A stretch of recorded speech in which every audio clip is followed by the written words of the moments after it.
اربعین کیا ہے؟ عربی زبان میں اربعین کا مطلب 40 ہے۔ قرآن اور احادیث میں عدد 40 بار بار ذکر ہوا ہے، جو اکثر تکمیل، تبدیلی اور روحانی ترقی کی علامت سمجھا جاتا ہے۔ قرآن میں بنا ہوا ہے کہ حضرت موسیٰ کو اللہ تعالیٰ نے 40 راتوں کے لیے کوہ طور پر بلایا۔ یہ عدد روحانی اور فکری پختگی سے تعلق رکھتا ہے۔ بنی اسرائیل 40 سال تک صحرا میں سرگرداں رہے۔ احادیث میں آیا ہے کہ جو شخص شراب پیتا ہے اس کی نماز 40 دن تک قبول نہیں ہوتی۔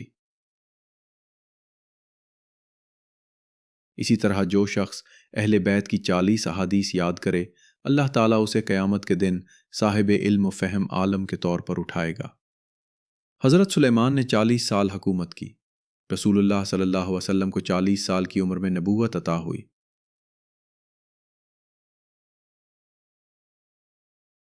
جو شخص 40 صبح دعائے عہد پڑھے وہ امام مہدی کے مددگاروں میں شمار ہوگا۔ جو شخص 40 مومنین کے لیے دعا کرے اللہ تعالیٰ اس کی دعا قبول فرماتا ہے۔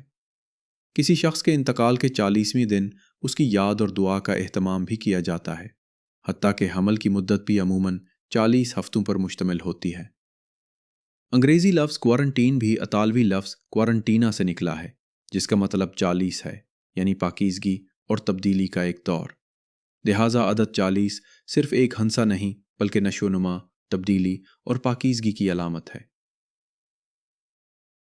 اربعین امام حسین۔ اگرچہ اربعین کا مطلب 40 ہے، لیکن اسلامی تاریخ میں یہ خاص طور پر امام حسین سے منسوب ہو چکا ہے۔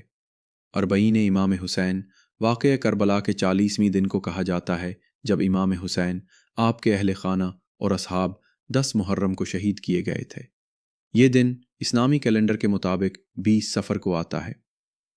روایات کے مطابق اربعین کے دن امام حسین کی زیارت کرنے والے پہلے شخص حضرت جابر بن عبداللہ انصاری تھے، جو رسول اللہ صلی اللہ علیہ وسلم اور امام علی کے جلیل القدر صحابی تھے۔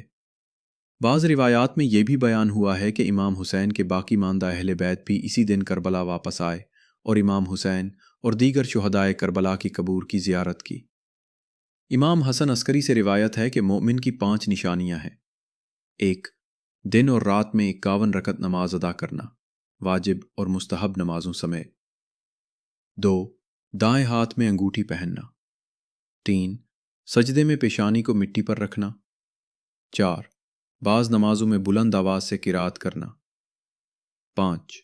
اربعین کے دن امام حسین کی زیارت کرنا۔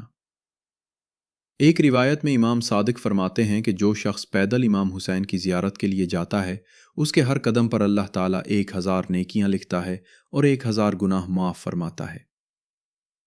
دنیا کا سب سے بڑا اجتماع۔ اربعین آج دنیا کا سب سے بڑا سالانہ اجتماع بن چکا ہے۔ واقعہ کربلا کے 40 دن بعد دنیا ایک حیرت انگیز منظر دیکھتی ہے۔ لاکھوں مرد، عورتیں، بزرگ، نوجوان اور بچے دنیا بھر سے آتے ہیں اور میلوں پیدل چل کر ایک ہی منزل کی طرف بڑھتے ہیں، یعنی امام حسین کے روضہ مبارک کی طرف۔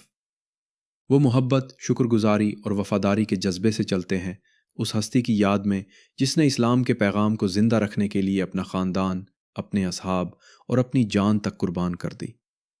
اربعین صرف ایک سفر نہیں بلکہ امام حسین کے راستے پر چلنے کا نام ہے۔